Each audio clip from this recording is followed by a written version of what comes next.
Hi, welcome to One Eye on the Page. I am Scott. It is the weekly reading wrap up for the week of the 5th through the 11th of February. Let's go ahead and get into it.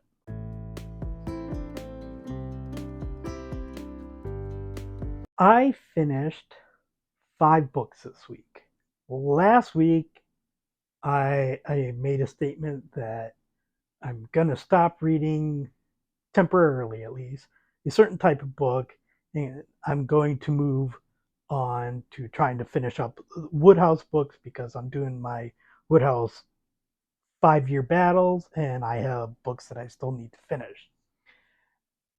I actually did that. I read 5 books. None of them were romance, except for what romance there is in Wodehouse. And the other book which I read, which is not a romance, did have relationship stuff in it. The first book I finished was Chain Gang All Stars by Nana Kwame Ajol Brenya. I believe I pronounced it correctly, but if not, I apologize. It is a dystopian novel. I'm not sure exactly when it's taking place, but either present day or a little bit in the future. It's set in America, and the prison system is now used where prisoners can enter CAPE, which is basically it's CAPE. I don't remember exactly what it stands for, but basically it's a program in which they enter, and if they last 3 years through it, then they are pardoned or their uh, sentence is commuted or whatever. But the thing is, for them to last 3 years, they basically have to fight other prisoners all the time, with the end result one of them dying. So lasting 3 years when you're having however many fights a year is going to be difficult. And not only are you fighting other prisoners, but there are occasionally, when you're going from place to place, there are melees where your group of prisoners might face off against another. No, the prisoners are links where your chain gang basically faces off another, and you fight until at least one person on one side dies. So they're basically facing death all the time. This is done in front of audiences. They are filmed almost all the time, even like in the bathroom and bedroom. And it's pretty much like the numero uno reality TV combat sports show for people. All right, I'm gonna have to ask you to get down, buddy. There are lots of characters in this book. The main ones are Loretta Thurwar, who we are introduced to in the first chapter.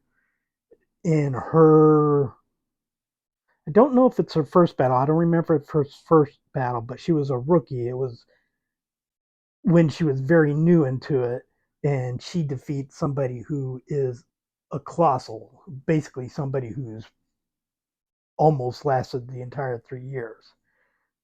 Not much of a spoiler to let you know that the colossal basically guided Loretta to the win. We will see in the novel that, yeah, she was kind of given that win, but she's earned the rest of her wins. And there's a reason why uh, her opponent, the first one, decided to die, basically, which is never ever fully stated, but you understand why. The other character is Hurricane Stacks, Hamara Hurricane Stacks. She is in the same chain gang as Loretta. They become lovers. Stacks is also lovers with another prisoner.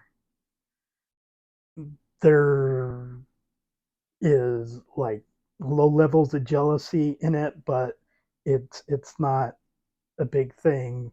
Loretta is in love with Stax, and Stax loves Loretta. I don't know even now if I would say she was in love with Loretta, but there are certainly things in the book that would make you say that you would believe that.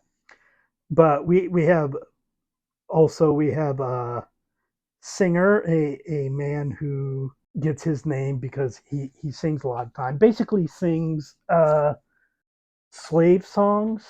There's another man, and I'm forgetting his name, Simon J. Kraft, Simon Jeremiah Kraft, who has received a bunch of torture from his guard with something called the influencer, which is a little like a taser, but to the ultimate degree.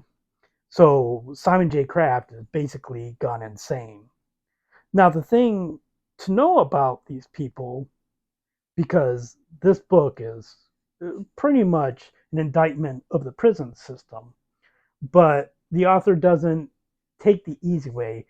Almost all of these people have done the crimes that they are in for. There are bad people here who have done bad things.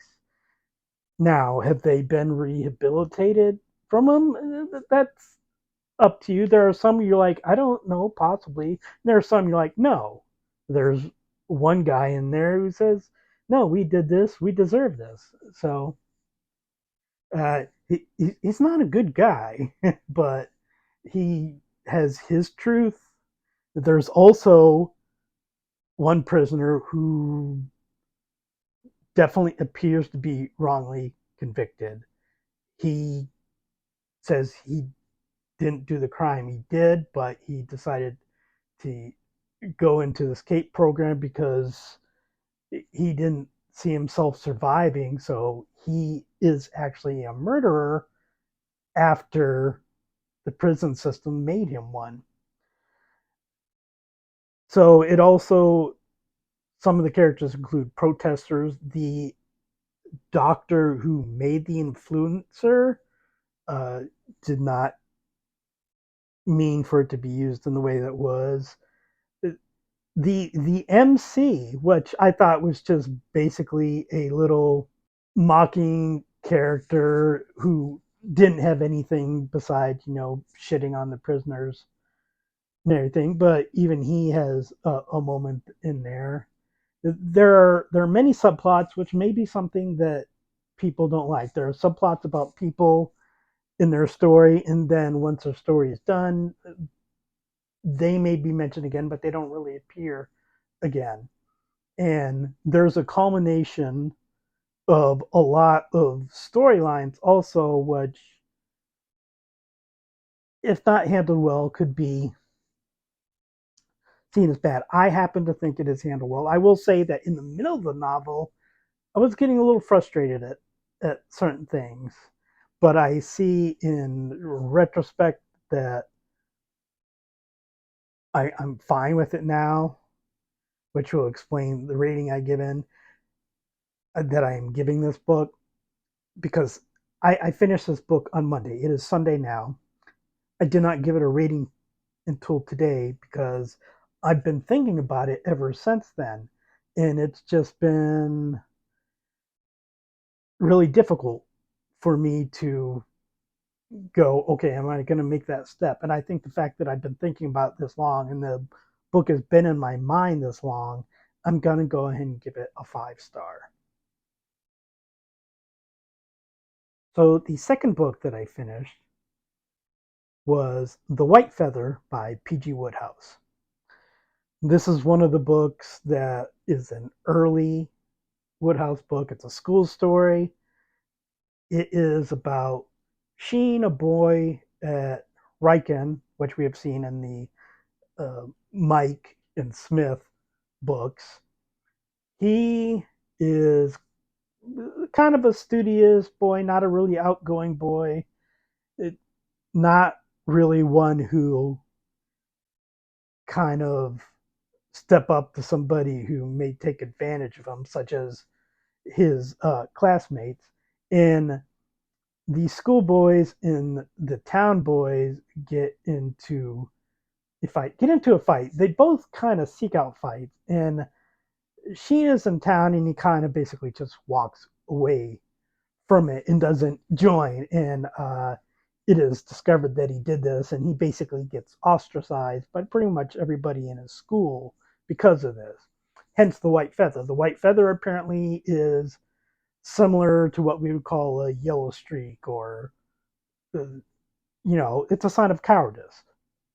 So Sheen wants to get back in good graces, and he starts taking boxing lessons from Joe Bevan, who was a professional boxer, but now is at his brother's pub and he teaches boxing. Joe Bevan is a great character.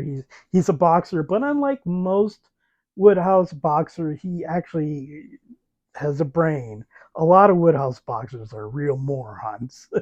But Bevan's quoting Shakespeare. He's very polite, calls everybody sir, and just a very lovable character. So Sheen takes boxing lessons, and then he's also putting up with everything at his school. And of course, it's going to culminate in a boxing match. I loved Joe Bevan. I like Sheen's character. I like Drummond. Drummond is his friend, but also Drummond is very disappointed in Sheen, and doesn't. He kind of breaks off relations with Sheen after this, but he doesn't tell anybody else about it. It's found out in a different way. He also defends Sheen in a way, like when people are going up to Sheen's room to basically mess up his place, he prevents it. So he has his code, whether or not you agree with it. He does stand by his code. I like many of the main characters, but I don't really care for the whole boarding school system. I don't think that getting in moronic fights with town boys is a sign of anything good. Some of the other schoolboys there have shown they're just not good people. Even people who are on Sheen's side, it's kind of like so. As a story, I think it's good. It, but it's got Woodhouse's prejudice. He loves sports, and he at this point in time that he's writing, this was I think 1907, around then. So he's in his mid 20s. He's still playing cricket at this time. He still has fond memories of his school time. So he's all about that, and he has values, and I'm kind of like, yeah, most of those guys are jerks. I don't know why you would care about them, but I still enjoyed the read. It's one of the school stories that I enjoyed most, except possibly I enjoyed Mike more. The first half of Mike is made up of Mike and Mike and Smith. It was originally published as two books. I definitely like Mike and Smith, but I think this is probably the second best school story. I'm gonna go and give it 4 stars. Then we follow up with not a school story. It's a PG Wodehouse book. It's called Not George Washington, and it is about James.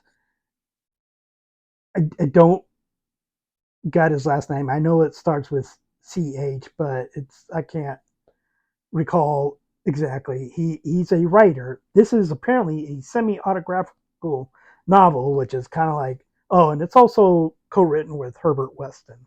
George is engaged to Margaret. George, is it George? James. I don't know where I got George from. It's James. James is engaged to Margaret. He gets a job writing. Is actually making pretty good money writing, but he makes a scheme to basically do his writing for multiple publications under multiple names so that he could tell Margaret that he is basically a pauper so that he doesn't have the money to get married. And then James uh, meets Eva and falls for her one night, of course, the Wodehouse book, and becomes engaged to her. Uh, Eva is not engaged, but kind of linked with her cousin because it's early 20th century England, so cousins are okay. And I'm forgetting his name for some reason. I'm thinking it's Philip, but it might not be. She says to him, "Well, the cousin falls for Margaret when Margaret comes to visit, and then the people that James is using to sell his manuscripts want more money, and it's basically pretty much every single person in this semi-autographical novel, except for Margaret, is a horrible, horrible person. There are no lovable idiots that you will find in other Wodehouse books. There are idiots, but nobody is lovable.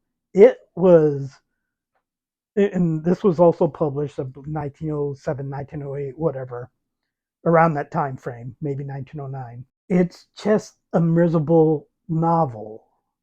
I didn't enjoy it.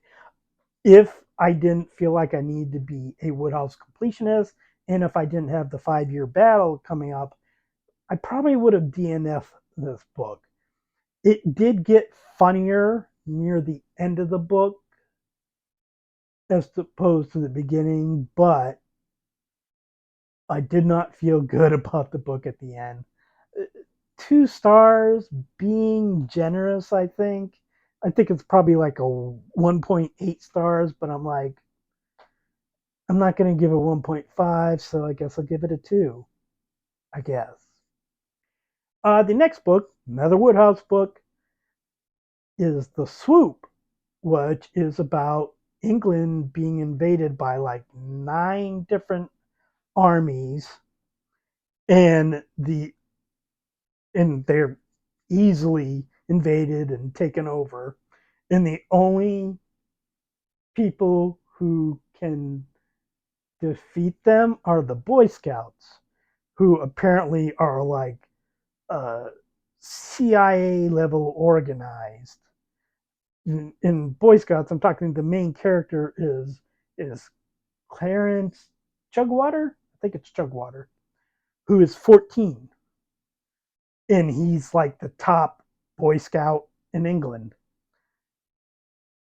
And basically, the plan is to get the prince of, man, I'm blanking on what country he's from. Is it France? It might be France. But also a general in Russia, to get them hired to give speeches at music halls and have them battle over basically how popular they are, how much they are paid, so that they can be defeated by the Boy Scouts. Um, it's a satirical novel. The problem I have with it is that Wodehouse is very apolitical. So some of the biting satire that you might find from other authors just isn't there. It's more like, wouldn't it be funny if countries were defeated by the Boy Scouts? And, you know, I think it's telling, kind of humorous to say, that after William Tell Told Again, in this one, he doesn't approach this type of book again.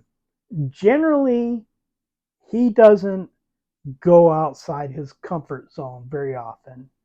He went from school stories to young men, young, somewhat addled brain men in romances, and very seldom steps outside. He did William Tell Told Again, The Swoop, and oh, I think The Coming of Bill, which is pretty much almost just a straight serious novel. But other than that, you don't really expect anything new from Wodehouse. What he does that isn't new is often great, but you're not going to Wodehouse for uh, genre busting. I am going to give this one 2.5 stars. It was short. There was some cute stuff. I really don't need to read Wodehouse doing dialects again, though. I could do without that. The last book I finished was PG Wodehouse. It was The Prince and Betty, which is somewhat the same book as Smith Journalist. Rupert Smith appears in this, although he doesn't have the P in front of his name. He's American, not English. And, well, he has some of the same tendencies as P. Smith. He's more pleasant, I would say, more enjoyable, and he's not the main character. He doesn't actually have a role in the finale of it. It is about John Maud, who it turns out is the Prince of Merva, I believe, a made-up country called Merva, but he doesn't know. His The country became a republic, and his father moved to America.